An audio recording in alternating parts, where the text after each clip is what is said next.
In this session, we're going to be doing a review of colonial Christianity. In that, we'll be hitting some highlights and some themes, just kind of pull some of this together from where we've been looking over the past several weeks. The colonial period is a very important period in the history of American Christianity. It sets the stage for a variety of things that will take place. But it too, of course, is set up by previous generations. The history of the Middle Ages is an important precursor to some of the things that we have looked at. In this video, we're going to highlight some of those, bring them perhaps fresh back to our memories. But as we do that, again, it'll predominantly be highlights. And not as detailed as we were going through the rest of the lectures previously. In many respects, we have to start somewhere. And we can either start in North America or we can start in Europe. Now, thinking about starting in America, we have a large part of the history of the Americas that is made up of Native American traditions, elements that are still practiced today. In some respects, I think we have to admit that anything that is practiced today has been shaped and changed by the encounter with Christianity and the encounter with the United States government, etc. But there are still some practices and some narratives that hold a lot of power for Native Americans that would be rooted in those century-old traditions. And I think that there is an important lesson to be learned to think about what the colonial experience was like for Native Americans. There was a book written several years ago by a historian named Daniel Richter. I believe that's his name. Richter is his last name. I believe Daniel is his first name. Called Facing East from Indian Country. Thinking about some of the major events and individuals that we think about when we think about, for example, the Pilgrims, the first Thanksgiving, all of those kind of major hallmarks of colonial experience. And so instead of thinking about the European experience and that driving the narrative, Richter and other historians have attempted to kind of turn that on its head and think about, okay, well, what was the experience from a Native American standpoint in these encounters, in these events? And so there is certainly a place for that, and certainly an important set of insights that we get from that. But since this is predominantly a history of American Christianity, we are going to kind of start in Europe and think about that development. Here too, the question of, well, do we start with Catholicism or do we start with Protestantism, given that Catholicism is historically first? It's Catholics who make the first inroads into the Americas. So I'm going to choose to start with Protestantism, and we did start with Protestantism to some extent. Technically, we started with Catholicism to talk about medieval Catholicism, but we're predominantly going to think about Protestantism because Protestantism is so important to the development of Christianity in the United States. Today, Catholics make up the largest religious group or the Christian group denomination in the United States. But if you took all of the Protestant groups together, there would be more Protestants than there are Catholics. And it has been Protestants who have had the most consistent impact on the development of the United States. Uh, Sometimes because of the ways that they've kept Catholics out of power through various laws, through scare tactics. And we'll see more of that when we get into the 19th century as Catholic immigration increases, which brings a greater number of Catholics to the United States, which increases the concerns and fears of Catholics. So we're going to start with Protestantism, and we're going to talk about the impact because Protestantism has been such an important development for the history of American Christianity. And in thinking about that, of course, Protestantism has emphasized certain elements that we looked at that I want to highlight here as well. One of those is the emphasis on the priesthood of all believers, that every believer is a priest, every believer can go directly to God, that every believer stands equal before God. There is a way in which that development is significant not only for the development of Christianity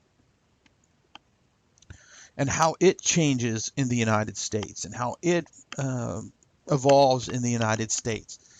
And we mentioned, and I think it's important to reiterate, how the idea of individual equality and that individually we all stand equally before God has consequences not just in the practice of Christianity, but it has consequences in a lot of our other ways of thinking about human rights and equal rights.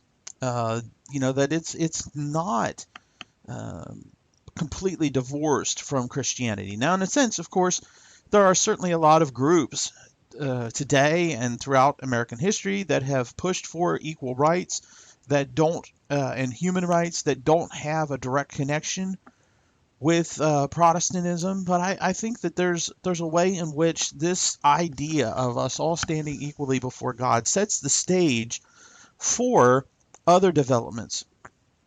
With human psychology, with human knowledge, human understanding, the Enlightenment, all of that I think has some roots in Protestantism. And I'm not the only one to have ever said that, so it's not like it's a unique idea with me.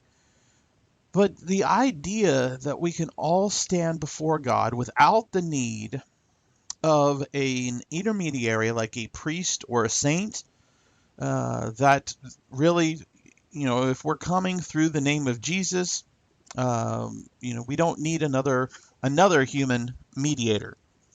A very profound development that has very significant impact in the history of Christianity, and will continue to have as we, kind of survey the 19th century and the 20th century. This is one of the key developments, key ideological developments for how people view how they can approach Scripture, their connection to religious movements, their commitment to the church.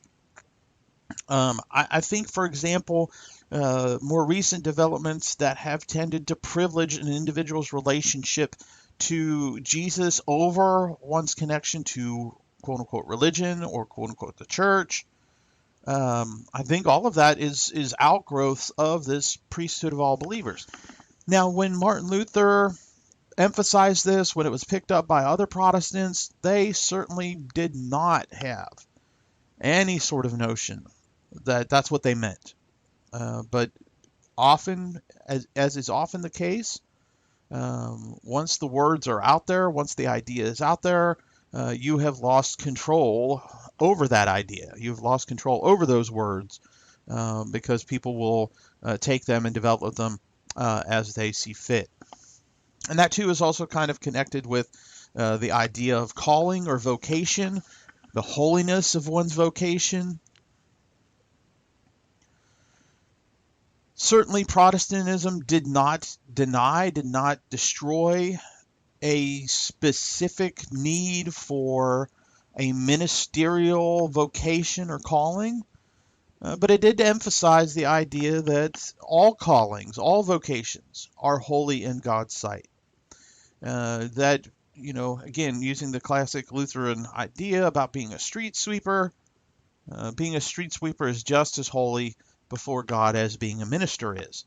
And that's a very important development, kind of connected with the priesthood of believers, as we noted. But coming out of this, we'll see, the variety of developments related to the holiness of one's work, and they need to make one's work holy, or one's job holy, one's career, one's vocation holy, the holiness of the home. All of this kind of continues a kind of sacralizing, making sacred of the home, making sacred of the workspace, but also that there's a holiness there that isn't reserved for the church, for the priest, for the minister. That holiness permeates permeates the earth. The importance of faith alone as a rallying cry becomes a very important hallmark of Protestantism, and a lot of Protestantism is shaped by that notion of the importance of justification by faith alone versus justification by works. Depravity of human beings is another important aspect of this. Now, as we mentioned, certainly there was the idea of original sin that stretches back to the very early centuries of Christianity, the idea of humans being born sinful. I have some scriptural and theological problems with that. I don't think that is a complete reflection of what Scripture teaches. Certainly, there is a sense in which human beings, even from birth, are in a world that is marred by sin.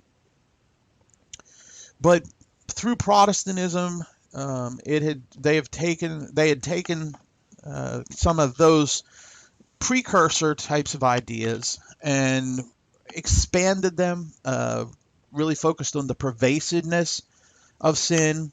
And when we think about that everything, if we accept this idea that everything in human culture is marred by sin, that certainly leads to additional ideas. And we saw how some of that played out in the colonial period. And the reflection of who human beings are and the potential of human beings, all of this will be gradually worked out in the United States as they begin thinking about, what all these things mean in a culture where there is such optimism and hope, because, especially at the time period we're talking about, the very end of this time period, there are these great hopes, these great opportunities with this new country, and the Bill of Rights and the Constitution and the great opportunities that are set before us. All of these things are playing into an encounter with this notion of human depravity. But human depravity becomes a very important idea that is shaping Protestants, a lot of Protestants throughout the history. Along with that, of course, is the idea of predestination. Today, there are still groups, Protestant groups, that believe that God specifically chose before the beginning of creation, that he specifically chose some people to be saved and some people to be lost. I would suggest, based on the information that scholars have brought together, that polling organizations have brought together, that idea, while prevalent in the theology of various groups, is probably not as pervasive in the common Christian's mind.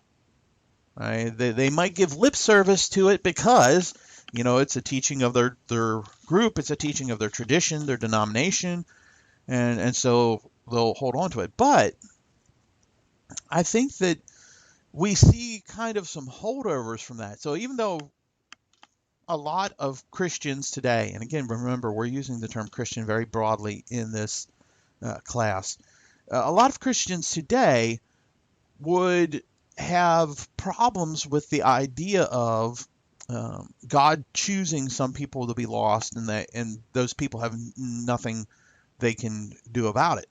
Right? That they want to emphasize the importance of choice, about human beings making choice. So the common Christian probably doesn't have that much of a commitment to the double predestination of Calvinism.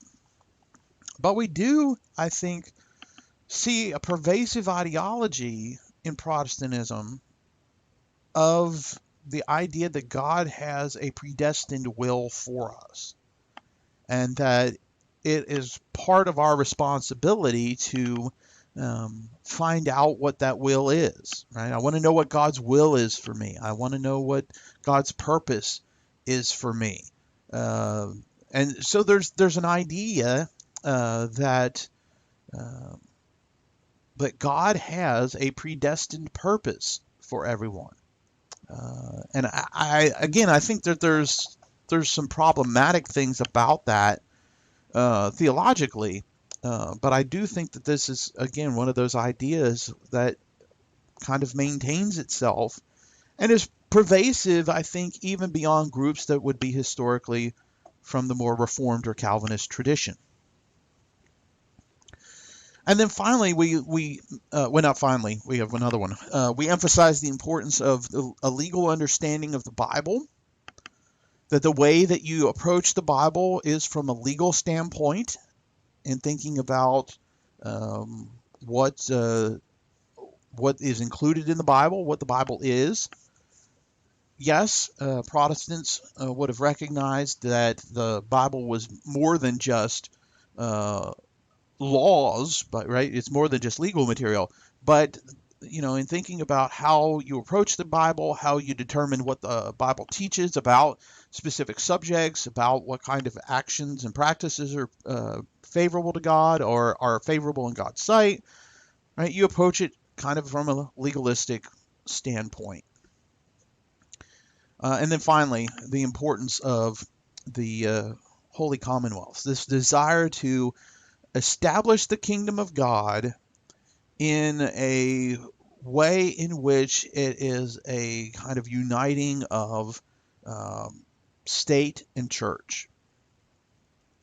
Now, certainly medieval Catholicism, and even Catholicism into the Protestant Reformation and even into the 19th century in some places, had that church-state relationship, that unity.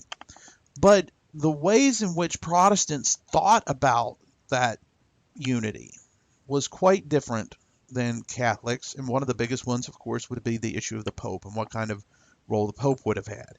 And for Protestants, of course, the Pope shouldn't have a role.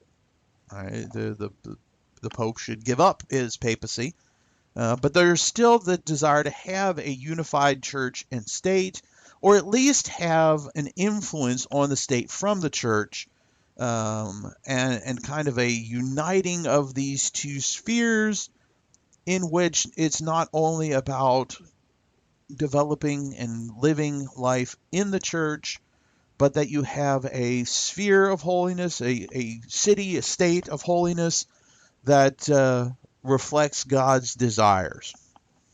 And so that's an important part of a lot of Protestant thinking as well, right? That the kingdom of God is not just about salvation. It is not just about, bringing more people to God. It is also about transforming your society as well. We paid particular attention to England, not to say that there weren't other facets, but given the amount of time that we have to look at this, England is probably the most important European country in the history of the United States, in the sense of that's where a large part of people in the colonial period are coming from the power that England had in the colonies.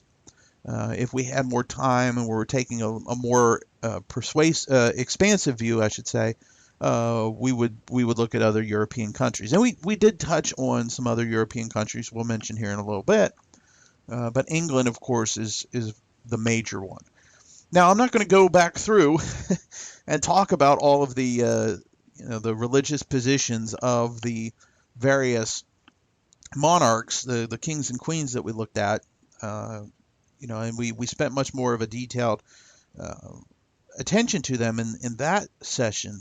But there are a couple things I wanted to highlight. First is the ways in which the king or queen or king and queen's religious views had greater impact uh, than just their personal belief, right? Their personal belief, and that probably goes without saying. It's probably something we all would recognize, that the personal beliefs, the personal religious beliefs of the king or queen expanded beyond just their throne room, right? That they then enacted policies, they enacted laws, they worked with Parliament to enact policies that had an impact on the common person in England. That had an impact on the religious groups in England, sometimes to the point of outright persecution. Sometimes it was more a general disdain, the support of laws that limited some things. And then other times it was burning people at the stake. It was hanging people because of their religious views. And so that's an important part to think about. And that, of course, had impact on immigration, as we talked about, right? The Pilgrims and then other Puritans come to the colonies because of the persecution, the opposition they faced from, particularly King James and then Charles I, James I, and then Charles I. So that that had a profound impact on the history of development of Christianity in the United States. Another thing to note is the amount of fear that was prevalent among these Protestant rulers. When we look at the kings and queens we looked at, very few of them are openly Catholic. A few of them have connections with Catholicism through marriage. One converts on his deathbed. Another is, and then there's only like two or three that are known Catholics when they become king or queen. Right? That this was a part of who they were prior to their rule. So the number of Catholics in the colonial period, as far as rulers, is very small, but there is always that fear that becomes so prevalent not only among kings and queens in Parliament, but also in the colonies. The fears of what's going to happen if the king becomes too Catholic, or what's going to happen if this group of Catholics becomes powerful, if Catholics are allowed the right to assemble, if Catholics are allowed the rights to vote in various situations. And so there's always this undergirding of fear of what's going to happen if the Catholics come in power. Now, some of that is just a recognition of what people do when they come into power. But then also there are fears. Some of these are probably more stereotypical fears driven by ministers and others who the likelihood of what Catholics would do if they got in power is very small, but they're ramping up the fear to prevent any sort of Catholic ascendancy. And we will see this much more fully, or not much more fully, but it will continue into the 19th century, and will become an even more significant fear because there will be such an influx of millions of people, of immigrants, many of whom that come are Catholic. And so the number of Catholics will rise the number of Catholics in the United States will rise in the 19th century, which will lead to further fears of what's going to take place, what's going to happen, and concerns about trying to limit Catholic power. It even goes into the 20th century as a few Catholics will run for the presidency of the United States. There have not been a lot of Catholics run for president. There have been only two that have been elected president so far. Of course, John F. Kennedy and then the President Joe Biden are the only two Catholics who have successfully been elected. While there have been a few others, John Kerry was a candidate for presidency. He was Catholic. Al Smith, back in the 1920s, was a candidate for president. He was Catholic. And I think in some ways we do see a change that's taken place in that even with the candidacies of Al Smith and John F. Kennedy, there were individuals and groups that were very active in pushing narratives about what would happen if these Catholics became president, pushing fear narratives. And even into, the 1960s when Kennedy was running for election. There wasn't the same kind of thing in the latter part of the 20th century, in the early part of the 21st century, when John Kerry ran for president, and when President Biden was running for president. In neither case was there a great expression of fear of their Catholicism.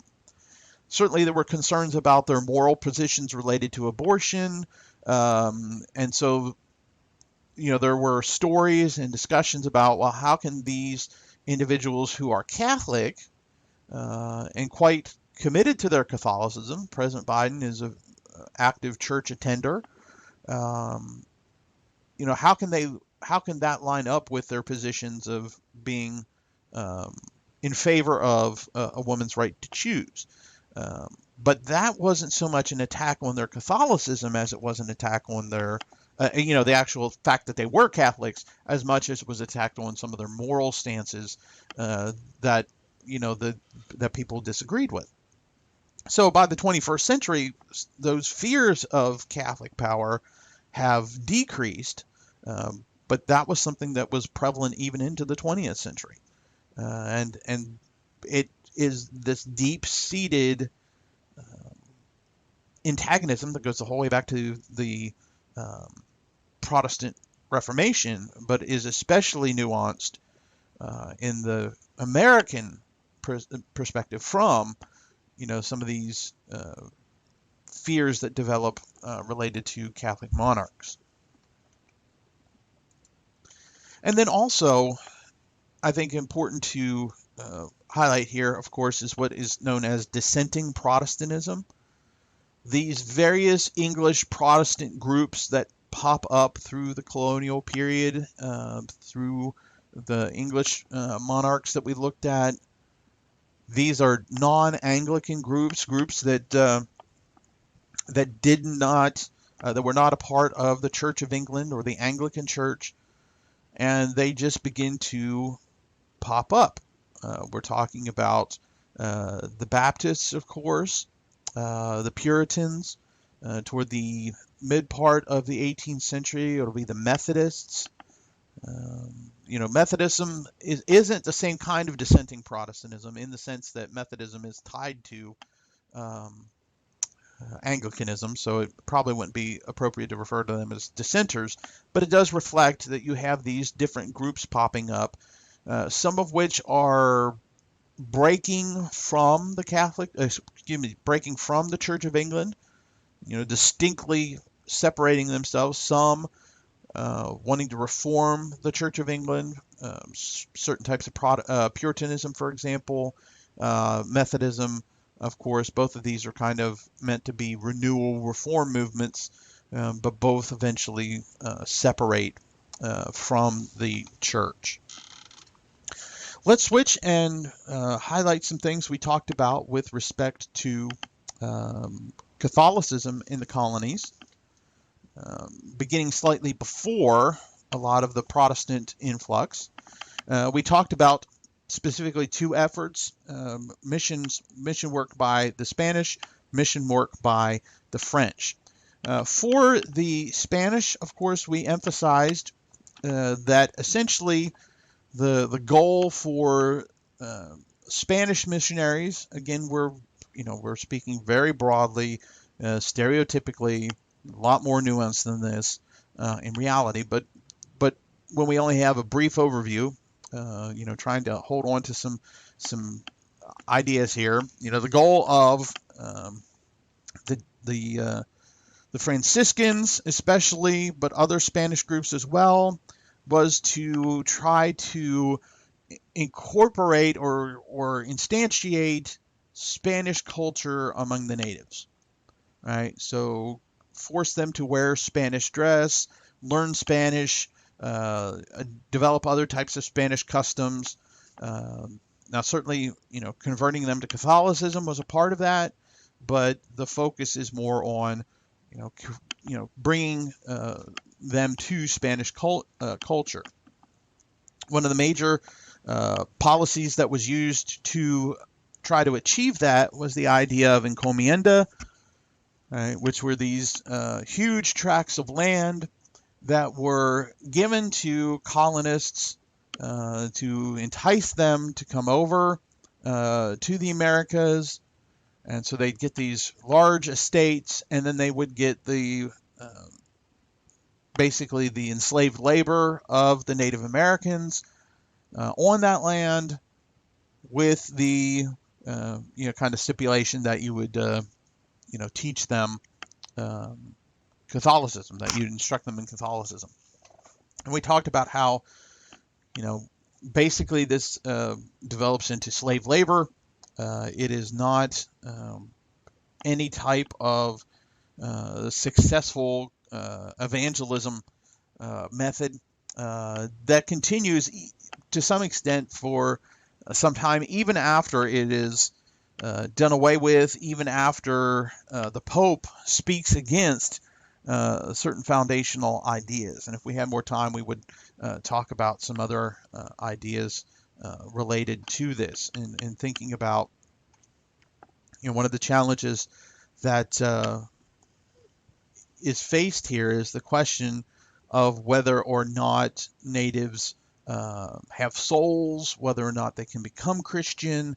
And so there was a great debate among the Spanish and Catholics that eventually reached to the Pope, and the Pope issued a papal proclamation, that Native Americans had souls, that that they could be converted and should be converted, but it was something that had to be determined. There was a debate over this, and of course, it's a lot easier to enslave somebody and to justify taking their land if you do not consider them human.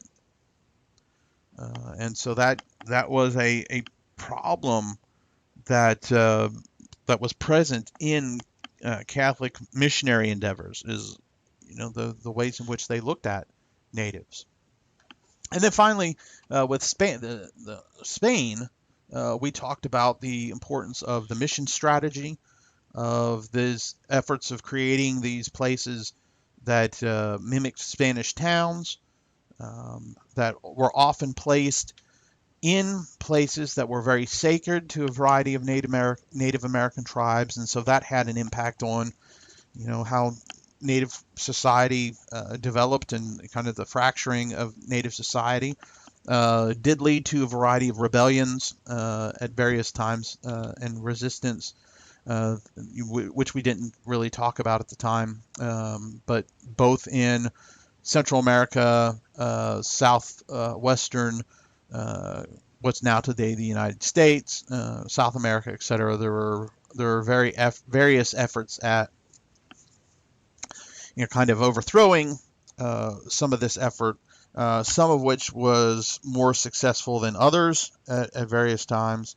But ultimately, of course, we know that ultimately these things aren't fully successful, and the colonial power, especially of Spain, um, does eventually kind of reassert itself. And of course, there's some of that with England too. I don't want to kind of make it sound like it was just a Spanish thing or just a um, Catholic thing. That there were similar things that took place on a smaller scale with Protestants and with the English as well. The French we highlighted as being slightly different approach. They don't have the colonial structure and institutions like the Spanish do. Right? There isn't as great of a military presence in New France, or what's today Canada. So that had an impact on this as well. The Jesuits, the French Jesuits, of course, made some endeavors to varying success in attempting to learn the language, learn the culture, live among the natives. It doesn't mean that they looked at them any more positively than the Spanish. There's still, a lot of bias and prejudice toward natives from the French, but there is a greater effort to kind of go to them versus forcing the natives to come to the Spanish or come to the mission. The Jesuits in New France also emphasized the importance of education, so they established a variety of schools, attempted to use education as a means to Christianize the natives, and then in many respects, while the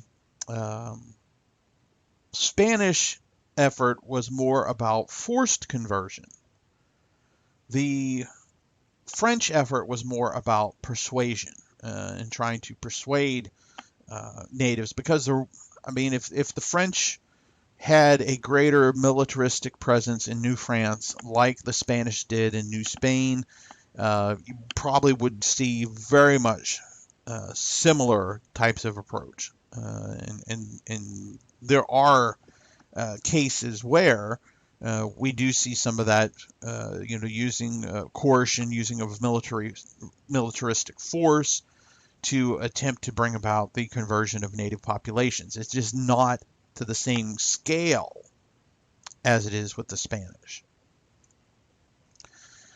So you have kind of this early Catholic presence that is impacting Native Americans, Native American culture, and of course we talked about some of the efforts that were made, some of the ways natives kind of remade their religious worlds as they attempted to incorporate Christianity for various reasons. Some using it, kind of like a Handsome Lake, who is kind of using elements of Christianity alongside traditional religion to kind of judge Christians, to resist Christians, and the by then United States government.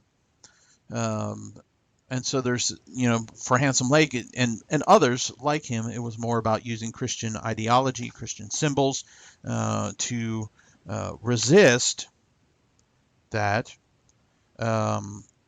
On the other hand, you have somebody like Kateri Tekakwitha, who appears to have been much more committed to Catholicism, incorporates Catholicism, converts, and really takes on a Catholic identity, and abandons to some extent her Mohawk identity or her Iroquois identity. And so we see that kind of replicated throughout the Americas. sometimes Christians, Christians who are Native Americans, fully converting. Other times, some sort of hybridity.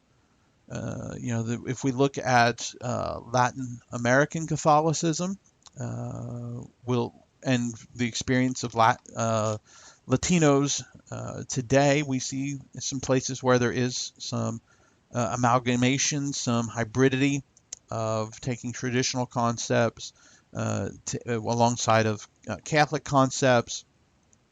You have full conversion. You have people who use Christian theology, Christian words as a means of resistance. So, a lot of these things maintain themselves into even more modern times. When we think about English Catholicism, and Catholicism specifically in the British colonies, we have a slightly different understanding, or a slightly different situation because of the ways in which the Catholic presence was different, right? Spain, France, these are Catholic countries. England, however, is not throughout most of the colonial period.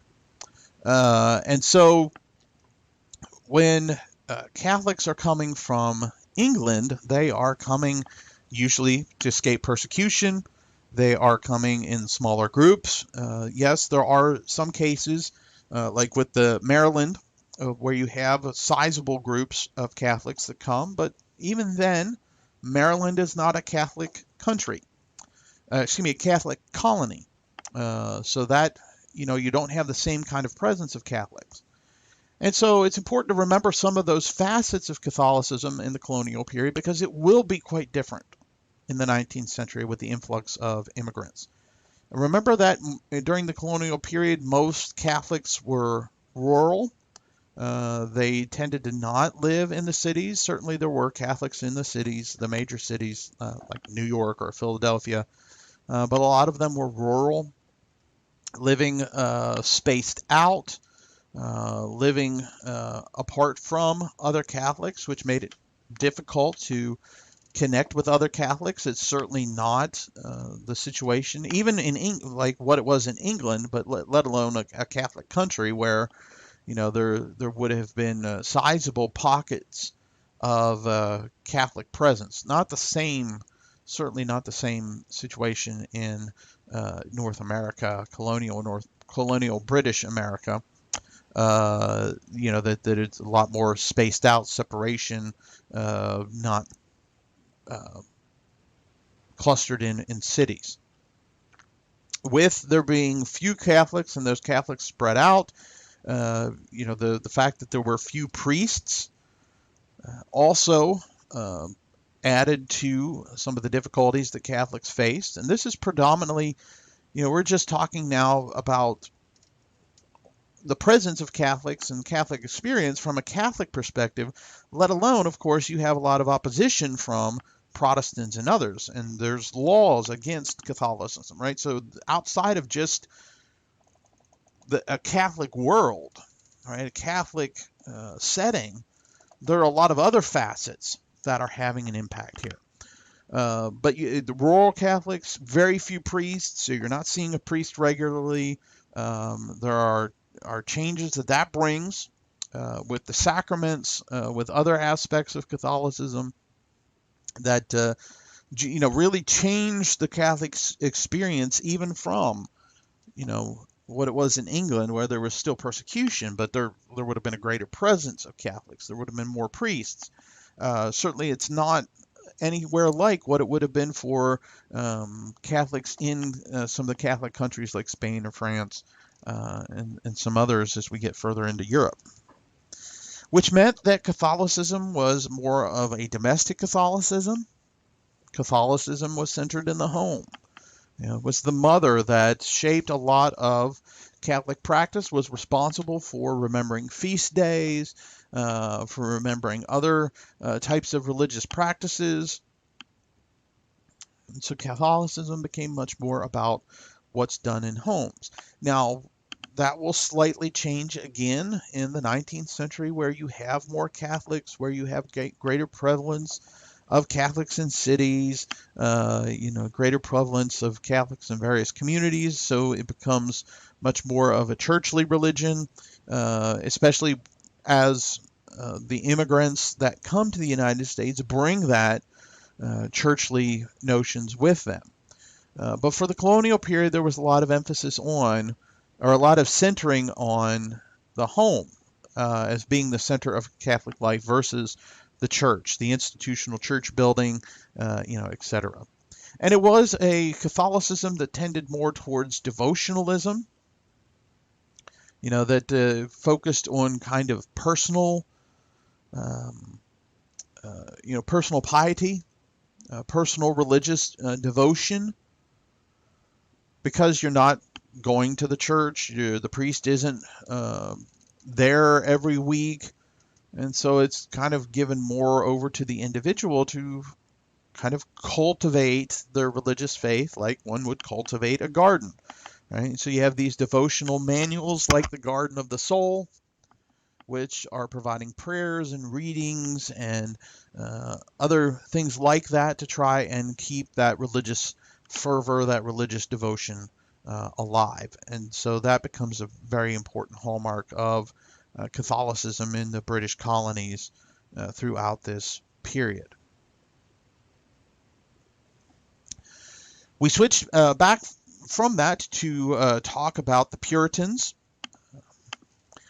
It's important to recognize, and I think Fia kind of draws this out in Was America Founded as a Christian Nation, that although we give a lot of emphasis to the Puritans, there's a way in which in Christian memory of the American colonial period that the Puritans loom large because of them coming for religious freedom and because of their commitment to the Bible and because of their kind of intertwining of church and state and the ways in which the Puritans emphasized the ways that you're trying to create a Christian community. But the Puritans by no means were any sort of central strand in American history, American religious history. A very important strand, but not the central strand. We want to make sure we put the Puritans in the right place. Yes, they have some importance, but we shouldn't be using the Puritans, in a sense, to justify certain attitudes towards government from a Christian perspective, or what we think what we think the United States should be, and whether or not the United States is a Christian government or should be a Christian government. They came for religious freedom, yes, but any sort of religious dissenters often faced exile. A few were killed, especially if they were Quaker. So there's not an entirely, the picture is not entirely rosy from the Puritan standpoint. They are not these great religious forebears in the sense of religious freedom and other things like that. But we still want to say, there's a lot of importance here to what they were doing, but we have to be careful how much weight we give to that. As a reminder, there were two basic views within Puritans, those that were of the mindset of separatism, those that attempted to separate from the Church of England, believed that they could not bring about reform to the Church of England, and in order to fully be consistent in their beliefs, they needed to get away from the Anglican Church, and so they separated, and that this group is predominantly where we get the Pilgrims from, that group that comes on the Mayflower. They're separatists. The non-separatists were individuals that still had some problems with things that were done in the Church of England, but they believed that reform could take place, that they would bring about reform by staying in the church. But both groups really had at its core a desire to purify the church. Both groups believed that there were aspects of the Church of England that were still too Catholic. Now remember, the Church of England develops because Henry VIII wants to have his marriage to Catherine of Aragon dissolved. And so there's not a great push here. It becomes Protestant simply because it disassociates from the Catholic Church. It is not a great switch like what we see in the Lutheran strands or Calvinist Reformed strands, where there's this great break, there is this rejection of all sorts of Catholic practices. No, the Church of England develops as basically England just kind of, because of Henry, just kind of cutting itself off. And so a lot of these Puritans believed that there was still too much Catholicism in the Church of England, and so they're taking more the Protestant Reformation views, and so they're desiring to purify the church. They're wanting to set up these ideal communities, right, like we talked about earlier, and that we talked about more fully. And so very important to the Puritans, in addition to the religious aspect, was the notion of order, the notion of holy societies that were, that had this combined church and state kind of concept. And so their goal was to, these ideal communities, this holy society, and order, of course, were very important, which means they faced a lot of conflicts because not everybody saw eye to eye with the Puritan leaders all the time. And we talked about religious conflicts with people like Roger Williams and Anne Hutchinson, who pressed against some of the both political and the religious, theological views that the Puritans supported. And then, of course, there's conflict from Native Americans, as based on the way they were treated. And so there's all sorts of conflicts that Puritan culture, Puritan society faced. And then also, just that first generation was held in such honor and such reverence. Later generations had a difficulty, kind of living up to that. And so that led to some conflicts and led to some difficulties as well. When we turn to the 18th century, of course, some of these things that we've been talking about cover the 17th and 18th century, but an important development in the 18th century, kind of a transatlantic development, was the revivalism. This great shift to an emotional type of religion, a revival of religious devotion, religious commitment. And we noted here that this is kind of the full-blown development of evangelicalism. We mentioned briefly, there are some precursor things that develop in European countries, some things developing with the rise of dissenting Protestantism, but it is kind of the revivals of the middle 18th century in Britain and in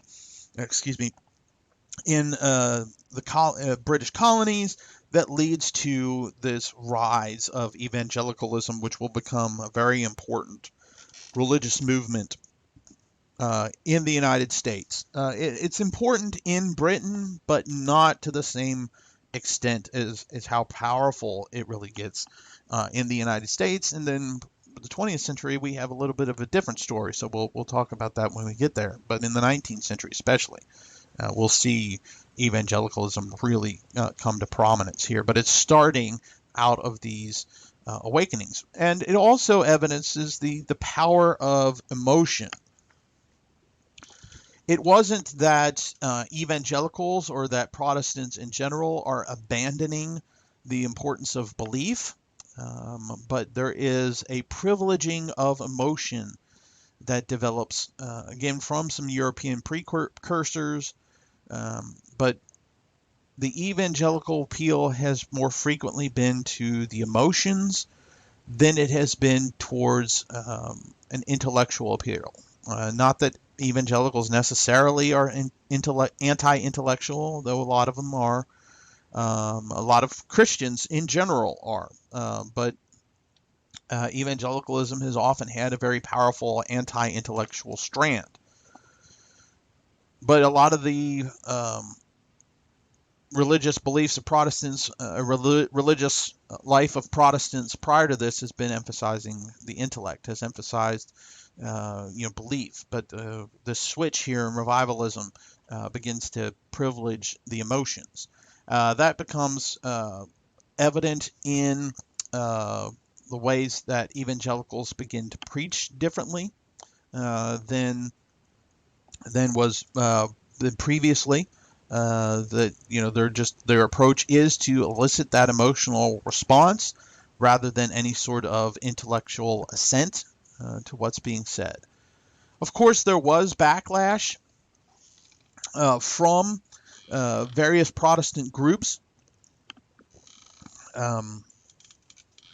Some feeling that the emotionalism led to disorder, that it was chaos, that again, for those groups that emphasized order, like the heirs of the Puritans did, the Congregationalists, this was, disorder, this was chaos. And so there's a kind of a backlash. In the South, there's a backlash because there is a greater push for equality from evangelicals in the 18th century. In the 19th century, evangelicals have become part of the status quo, and so they're the ones upholding Southern slave society. But in the 18th century, a lot of evangelicals were against slavery, or at least were pushing equality, and so that had that led to a backlash in the South, where the elites, who tended to be Anglican, were against such types of claims. That's reflected in our examination of African Christianity. Some of the things we talked about there. Of course, the question of if a slave was baptized, did that mean that they needed to be free? And eventually it was officially determined, and it became part of laws, it became a common practice, that no, it did not lead to freedom. And so that kind of really ties Christianity into the slavery, the prevalence of slavery, the ways in which slavery continues to become powerful, the way that slavery and those that are holding people in slavery are becoming powerful in the South. We talked about, of course, the slavery being in the North, but the economics of that led to its decline. And this is just one example of some of the things that we noticed with difficulties that ministers faced in trying to evangelize slaves.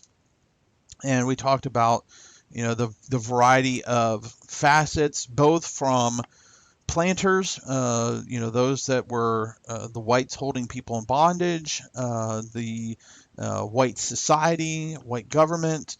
There were those problems. There were problems with, Africans not wanting to hear about Christianity because of a variety of reasons, including the hypocrisy of their masters, but including other things like the time that they had off, and what they wanted to do with that time. So there's all sorts of problems that people faced in trying to evangelize slaves. However, with the rise of the evangelical movement, as we just talked about, that led to greater uh, conversion numbers, even though there were still slaveholders that were against evangelizing slaves.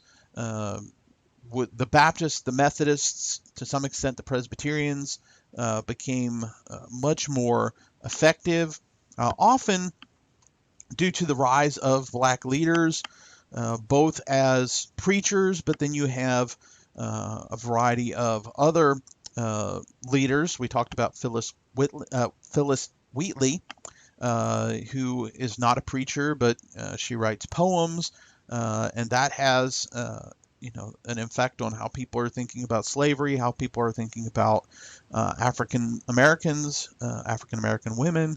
There are other leaders like Richard Allen who are starting new movements within denominations.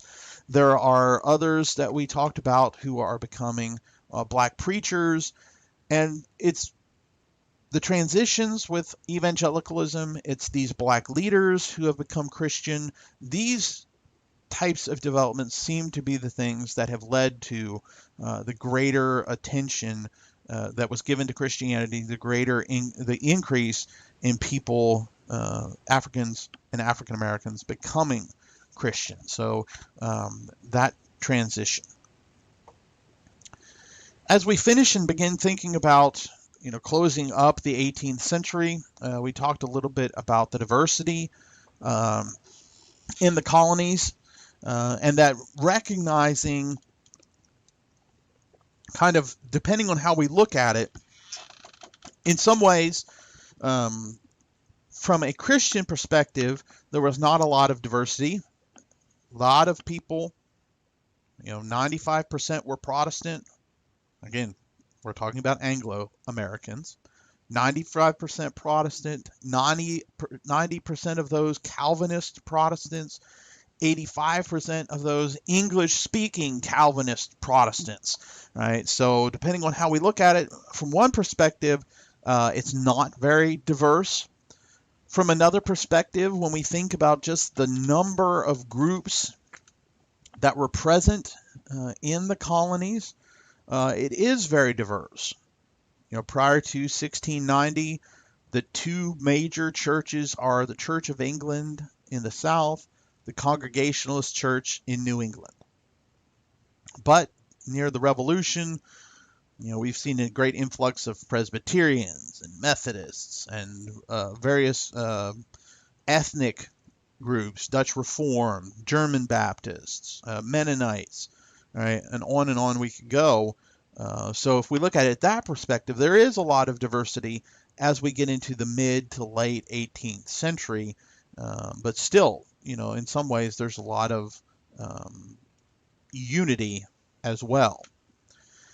By the end of the 18th century, though, just prior to the Revolution, we see a decline in church membership. Still high numbers of church attendance, but a decline in church membership, so that it's estimated that probably about 85% of people attended church, but only 17% were members. And we talked about some of the reasons for that, and so I encourage you to go back and examine that. And then we've just finished up talking about Christianity and the Revolutionary War. We looked at the Enlightenment and how that is changing the way some people are looking at religion. Still religious, with the founders often had a lot of religious ideas, some of them very religious, attending church regularly, some were church members, but a lot of them are looking at religion in different ways. For example, Thomas Jefferson, created a Bible where he took the teachings of Jesus, cut out anything that was miraculous in nature, and just focused on the moral teachings of Jesus, believing that they had, a very profound, they had a profoundness to them, a rationality to them that people should follow. And I think that's an important thing for us to keep in mind when we look back at some of the founders and we see some quotations from them about religion and sometimes about Christianity. They talked more about religion than they talked about Christianity. A lot of them did. And so we kind of have to ask, well, what are they actually promoting here? Because frequently they emphasize the importance of people being religious because being religious made people good citizens, or at least they thought being religious made them good citizens, in that they would be moral, people who would follow law, would respect authority. So it's not, they frequently don't have in mind the same kind of concepts we do when we talk as Christians about religion and what we expect Christianity to be. And so that had a profound effect on the rhetoric at the time, the development of the Constitution, development of the Declaration of Independence, the Bill of Rights, a lot of the things related to the federal government. We talked about some of the ways there were some religious factors leading to the revolution, right? Things tied up with the revolution that dealt with religion. Way religious people looked at the revolution. And then also, we finished by talking about the impact of the revolution on Christianity. Having a profound impact with religious freedom, the separation of church and state, the rise of denominationalism, voluntarism, right? People aren't forced to go to church. And then, of course, the facet of patriotism and the way in which patriotism and Christianity are combined. And so that gives us a look at where we've been, tying everything together here and setting the stage for where we're moving into in the 19th century as we begin to make some big changes now that Christianity and the new nation are facing that transition into the 19th century. And so we'll explore that in the next several lectures.